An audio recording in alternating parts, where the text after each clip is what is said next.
Who's impacting you? Who's in your ear? What influence do they have on you? Dr. Dennis Kimbrough said, if you're the smartest one in your group, you need to get a new group. So practice the principle of OQP, only quality people. And somebody's saying, Les, can I change them? No, it's a full-time job changing yourself. Some people are so negative, they'll walk into a dark room and begin to develop. My family members and friends call me crazy for going to seminars, spending money on books and tapes and going to seminars. When are you going to stop going? I said, when I die. When does a man or woman die? When their dreams die. When do we die? When we stop developing ourselves, expanding our minds, challenging ourselves, raising the bar on ourselves. The best thinking that I had at that point in my life, it produced this life that I have. I need some help. I'm where Einstein was. He said, the thinking that has brought me this far has created some problems that this thinking can't solve. I applaud you for investing in yourself, for coming here, flying thousands of miles, investing money in yourself. I can tell you, based upon my own experience, you have something special. You have greatness within you. What you're doing is different. You represent only 2% of the planet. One great American said, I choose not to be a common man. It's my right to be uncommon if I can. I seek opportunity, not security. I do not wish to be a kept citizen, humbled and dulled by having the state look after me. I want to take the calculated risk, to dream and to build, to fail and to succeed. I refuse to live from hand to mouth. I prefer the challenges of life to the guaranteed existence, the thrill of fulfillment to the still calm of utopia. I will never cower before the master, nor bend to any threat. It's my heritage to stand erect, proud and unafraid, to face the world boldly and say, this I have done. That's what it means to be a part of Peak Potentials. Your unquenching desire, an uncommon desire to manifest your greatness. Give yourselves a round of applause. The other thing is, you look at your goals and look at your dreams.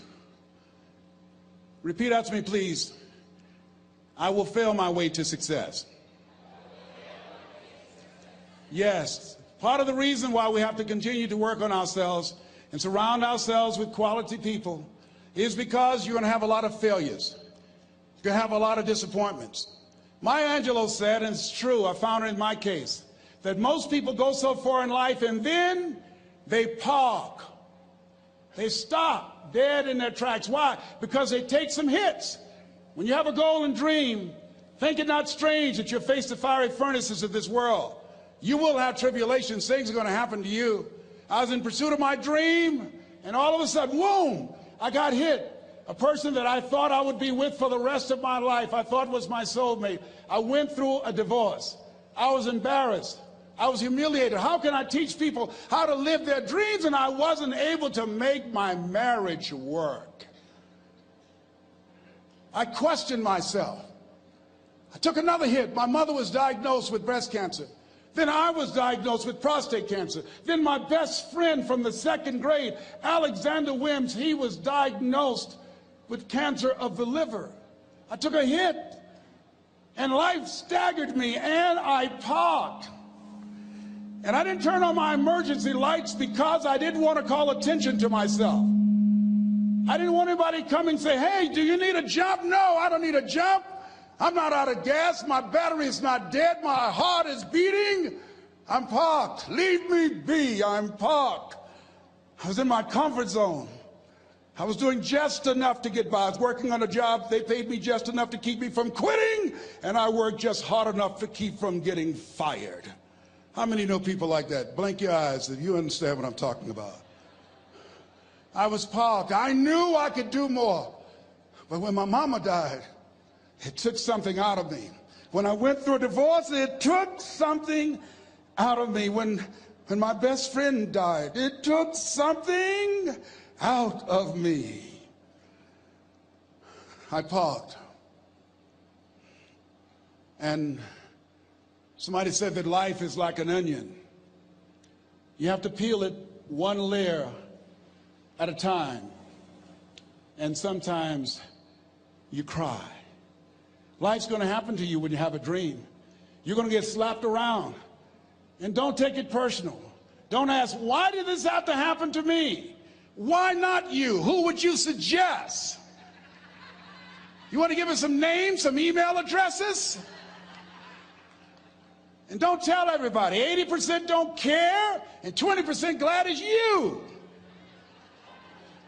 It's called life. Suck it up and move on. Get over it.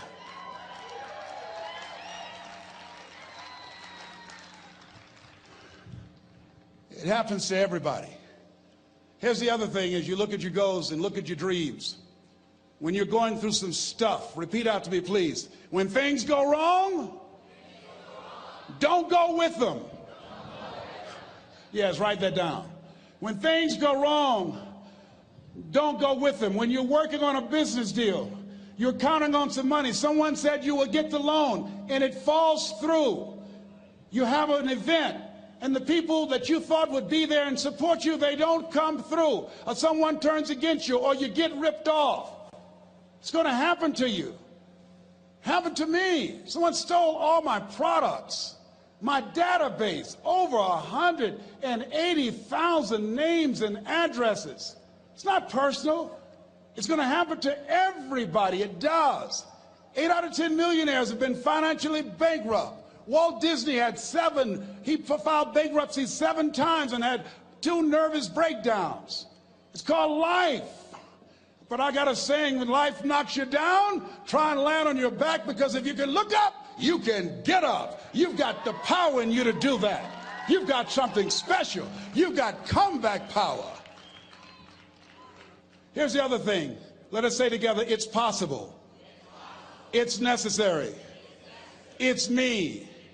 Yes, write that down. It's me. Take ownership for your life. Nobody can live your dream for you but you. Nobody's going to take care of your business like you. Stop coming up with excuses.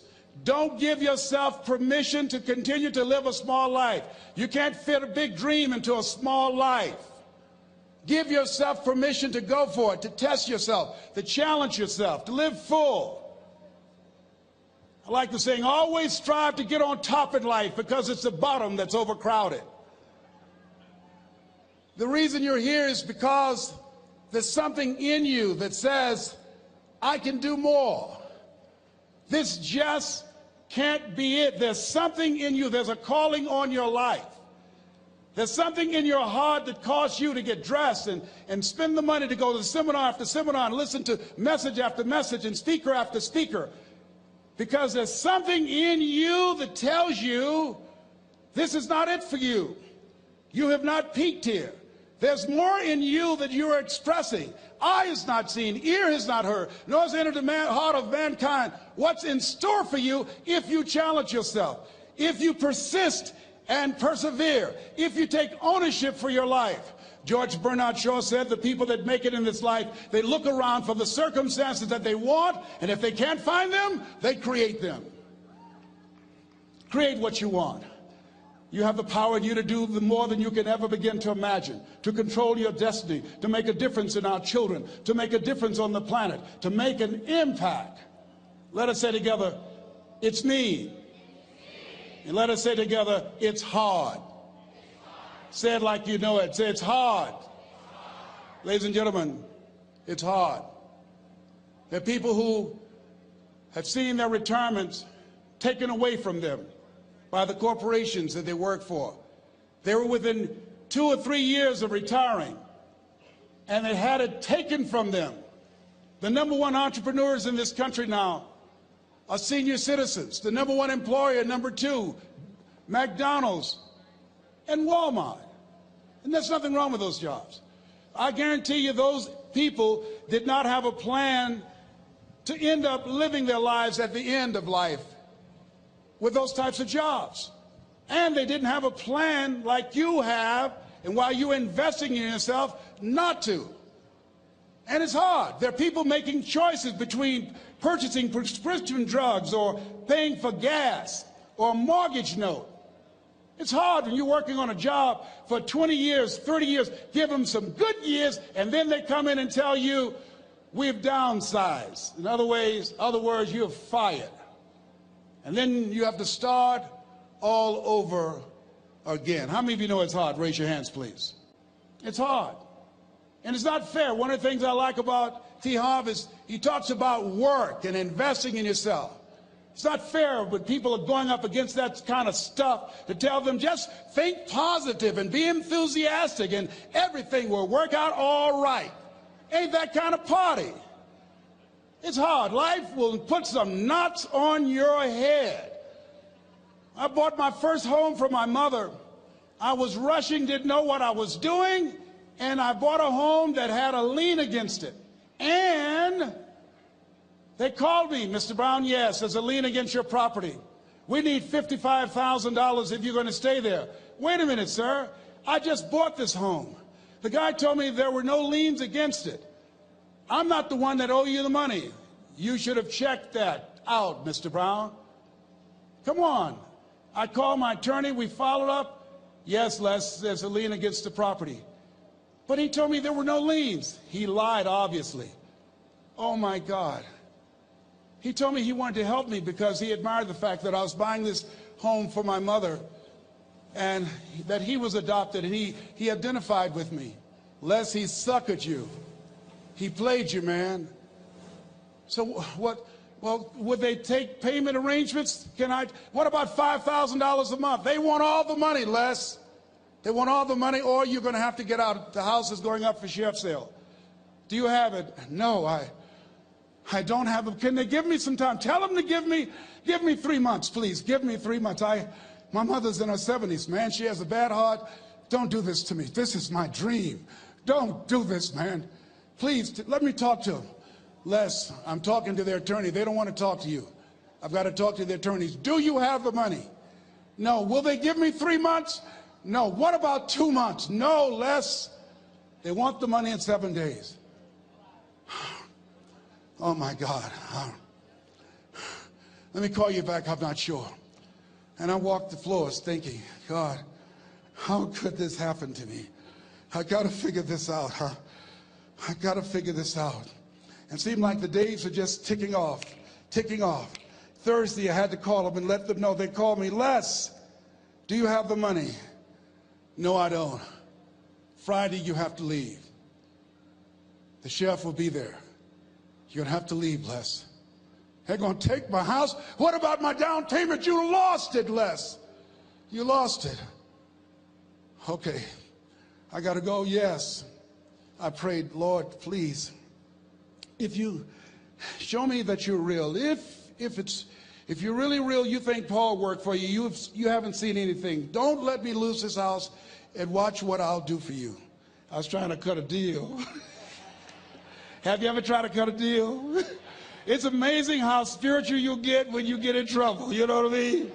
When I was diagnosed with prostate cancer, I was going to bed with the Bible and the Holy Quran and Science of Mind and Joel Goldsmith, everything I could find. I was praying to Jesus, Yahweh, Melchizedek, everybody. I was calling on everybody. It's amazing. And here I was walking the floor at 3 o'clock in the morning, and I had to go and wake my mother up. I got on my knees and I said, Mama, I said, I need you to wake up. She said, what's wrong, Leslie? I can hear you walking back and forth. I'm not asleep, son. I said, there's something I need to tell you. She said, your eyes are red. Why are your eyes red? Because I feel so stupid now. Why? We got to move tomorrow. Why, Leslie? There's a lien against the property, and they want $55,000, and I don't have it. And we're going to be set out tomorrow. We have to go back to Liberty City. So she said, it's okay. I don't like this house anyhow. I said, why? She said, because of my arthritic knees. It hurts my knees when I go up the steps. I said, and why didn't you tell me? Because you were so happy. I just said it because you were happy. I'll live in a shack with you, boy. I love you. It's not the house. I love you. I love all my children. I said, thank you, Mama. Thank you.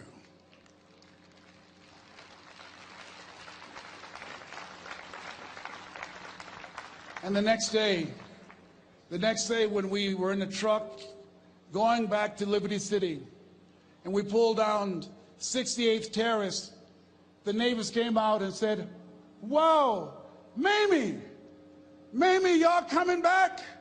Are you back?" "Yes." "What happened to the home your boy bought for you? Those boys you adopted?" Leslie didn't do a title search. He made a mistake. And boy, I was so humiliated. How many ever made a mistake that you were just humiliated? Raise your hands. I was devastated. I was taking the furniture off the truck, and my mother came, and I was crying. And she said, "Boy," I said, "Yes, ma'am." She said, "Hold your head up." I said, "Mama, I can't." She said, "Hold your head up." I said, "Why? Look what I've done." She said, "It's okay. It's okay. You are going to make a lot of mistakes in life, young man. You're going to fail your way to success. You have nothing to be ashamed of. Keep your head up and take that furniture back in the house." I said, "Yes, ma'am." And I learned something from that. If you ever go through something, hold your head up. If you ever make a mistake, hold your head up. If you ever do something that everything goes wrong, life catch you on the blind side, hold your head up. It's not over. Goethe said, "That which does not kill you will make you stronger." Hold your head up. Shake someone's hand on your right and left and say, "Hold your head up."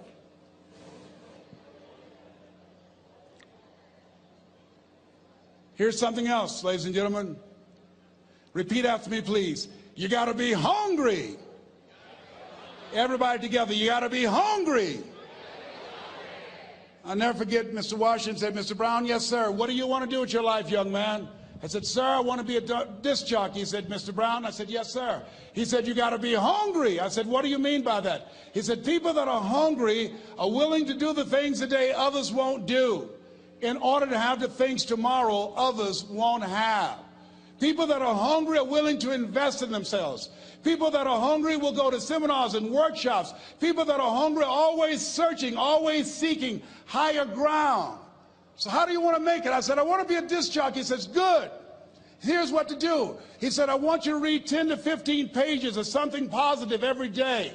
He said, "You don't get in life what you want, you get in life what you are. You must program yourself to success." He said, "I want you to listen to Earl Nightingale and Zig Ziglar. Listen, faith comes by hearing and hearing and hearing." He said, "I want you to change your relationships, and I don't want you to ever lose your hunger." I said, "What do you mean by that?" He said, "People that are hungry are unstoppable. People that are hungry are no matter what people. They make it happen no matter what." He said, "I want you to listen to Paul Harvey." Who is he? He's the world's greatest communicator. Success leaves clues, young man. Always listen and follow people who are doing what it is you want to do at the level you want to do it, and learn from them. I told T. Hobb when we were standing by the stage, I said, "Hey, man, I want to work more with you.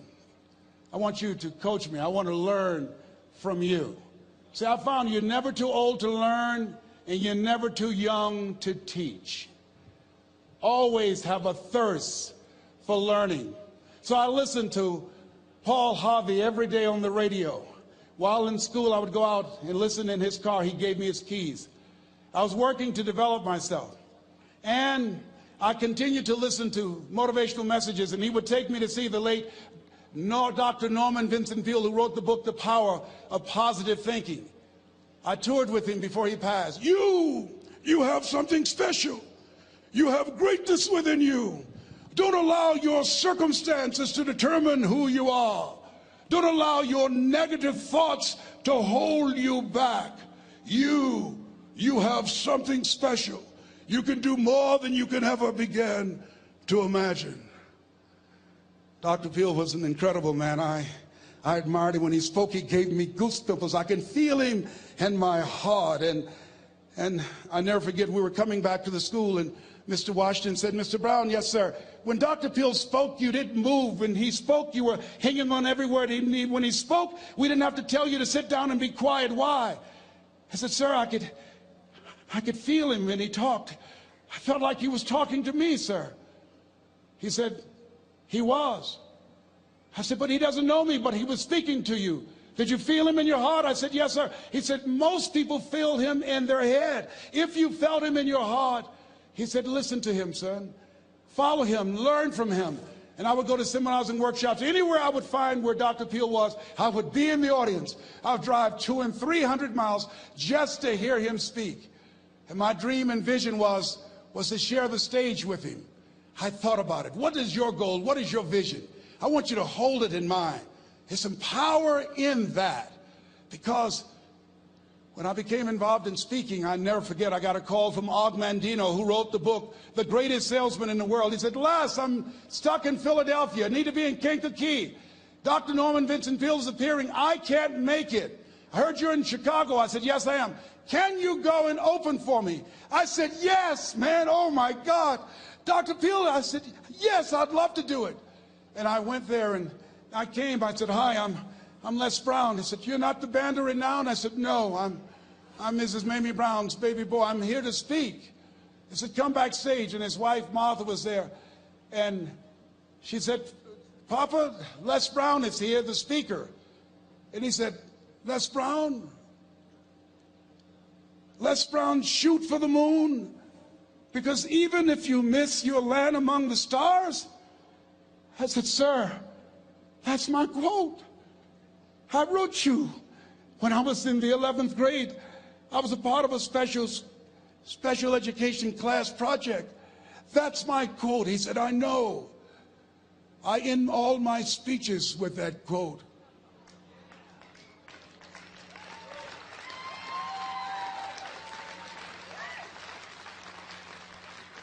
And Dr. Peale had a great sense of humor.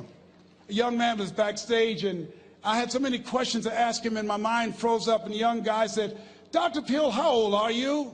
And he was up in age. He said, Sonny, I'm 92. The young man looked at him and said, I don't know if I want to live to get 92. He said, that's because you've never been 91. So I did the things that Mr. Washington suggested. I listened to motivational tapes on a regular basis. I would go to seminars and workshops whenever Zig Ziglar and Dr. Dennis Waitley and Jim Rohn would come to town. And I said, sir, what do you want me to do now? He said, Mr. Brown, I've given you everything that I can give you. He said, develop your mind, put your money where your mouth is, continue to learn how to be an effective communicator, because once you open your mouth, you tell the world who you are. And always surround yourself with OQP, only quality people.